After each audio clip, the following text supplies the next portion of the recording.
வணக்கம் மக்களே, சற்று முன் கிடைத்த தகவல் ஒன்றை பார்க்க போகிறோம். செம உற்சாகத்தில் ஓபிஎஸ். ராமநாதபுரத்தில் நடந்தது இதுதான். புட்டு வைத்த புள்ளி திடீர் தகவல். இந்த ஒரு தகவலை பற்றி தான் நாம் பார்க்க போகிறோம்.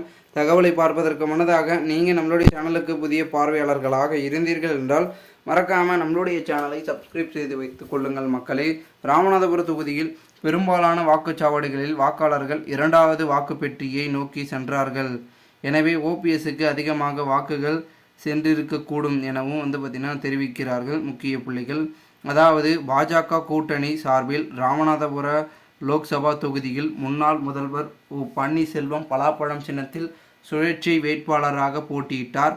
அதில் அதிமுக தொண்டர்கள் தனது பக்கம் இருப்பதாக கூறி ஓபிஎஸ் அதை நிரூபிப்பதாகவும் ராமநாதபுரம் தொகுதியில் போட்டியிட்டார்.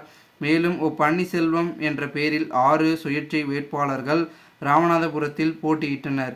முன்னாள் முதல்வர் ஓபிஎஸ்ஐ தோற்கடிக்க வேண்டும் என்பதற்காகவே அதிமுக தரப்பு அதே பேரில் பலரை களமிறக்கி உள்ளதாகவும் கூறப்பட்டது. ஓபிஎஸ்ஸுடன் வரிசையாக மற்ற பன்னீர்செல்வங்களின் சின்னங்களும் வாக்குப்பெட்டியில் இடம்பெற்றதாகவும் கூறப்படுகிறது. இந்த ஒரு சூழ்நிலையில் ஓபிஎஸ் அவர்களும் அங்கு வெற்றி பெற்ற பிறகுதான் அங்கிருந்து செல்ல வேண்டும். அதனால் அங்கிருந்து செல்ல வேண்டாம் என்ற ஒரு நோக்கத்தில் தேர்தல் முடிந்த பிறகும் ராமநாதபுரத்திலேயே இருந்தாராம். அங்கு நடந்த குரு பெயர்ச்சி அன்று கூட ராமநாதபுரத்தில் கோவிலுக்கு சென்றிருந்தாராம் பன்னீர்செல்வம் அவர்கள்.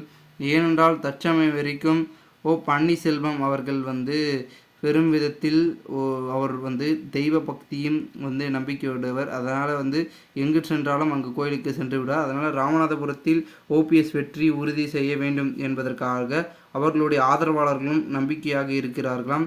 ஓபிஎஸ்ஸின் தெய்வ நம்பிக்கை அதிகம். அதனால் அவர் பெரும் விதத்தில் அனைத்து தெய்வங்களையும் கும்பிட்டு இருப்பார் அப்படின்னு சொல்லிட்டு இருக்காங்க.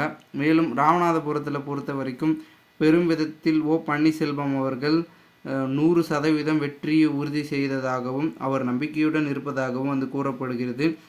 ஏனென்றால் மக்கள் மற்றும் கடவுளின் துணையுடன் தான் அரசியல் களத்தில் இருந்து வருவதாகவும் பலமுறை அவர்கள் பேசியிருப்பதாகவும் கூறப்படுகிறது பன்னீர்செல்வம் அவர்கள். மேலும் இந்த ஒரு சமயத்தில் ராமநாதபுரம் தொகுதியில் தேர்தல் அதிகாரியாக இருந்த ஒரு தலைமை ஆசிரியரிடம் எனது உறவினர் மூலமாக தொடர்பு கொண்டு பேசியதாகவும் அவர் தெரிவிச்சிருக்கிறார். அதாவது என்னென்னா, பெரும்பாலான வாக்குச்சாவடியில் வாக்காளர்கள் இரண்டாவது வாக்குப்பெட்டியை நோக்கி தான் சென்றார்கள் எனவும் அதில்தான் ஓபிஎஸ்ஸின் பலாப்பழம் சின்னம் இருந்ததாகவும் எனவே அவருக்கு அதிக வாக்குகள் சென்றிருக்க அதிக வாய்ப்பு இருக்கக்கூடும் என்றும் கூறப்படுகிறது. மேலும் கடந்த தேர்தலில் திமுகவின் ஓட்டு மொத்தம் வாக்குகளையும் நவாஸ்கனி பெற்றிருந்தார். இந்த முறை உள்ளூர் பிரச்சனைகள் காரணமாகவும் திமுக முக்கிய நிர்வாகி உடன் முரண்பட்டதால் பின்னடைவு சந்திப்பார் எனவும் திமுகவினரே கூறுகின்றனர்களாம். அதனால் அதே போல அதிமுக வேட்பாளர் ஜெயபெருமாளுக்கும் ஆதரவாக அமைச்சர்களோ நிர்வாகிகளோ பெரிய அளவில் களப்பணி செய்யவில்லை என்ற குற்றச்சாட்டும் உள்ளது. இதனை அதிமுக வேட்பாளரே வேதனையுடன் தெரிவித்ததாகவும் சொல்கிறார்கள். இதனால் ஓபிஎஸ் அவர்களுக்கு பெரும்பாலான ஆதரவு என்பது கிடைக்கும் என்றும் கூறப்படுகிறது. பொறுத்திருந்து பார்க்கலாம் என்ன நடக்கிறது என்பதை. மேலும் இதுபோன்று நீங்கள் அரசியல் சார்ந்த நிகழ்வுகளாம் தினசரி தெரிந்து கொள்ள நம்மளுடைய சேனலை சப்ஸ்கிரைப் செய்து வைத்துக் கொள்ளுங்கள். கூட இருக்க பெல் ஐகானை ஆல்ல செட் பண்ணி வைத்துக் கொள்ளுங்கள். நன்றி, வணக்கம்.